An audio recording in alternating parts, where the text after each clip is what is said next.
वारीचा घेतला पावलांनी आम्हा वाळवंटी तुझी सावली गळा भेट घेण्या भीमेची निघाली तुझ्या राम घोषात इंद्रायणी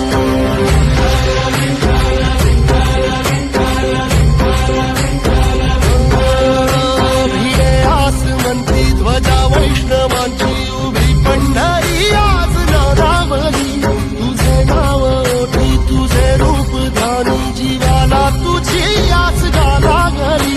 जरी बाप साऱ्या जगा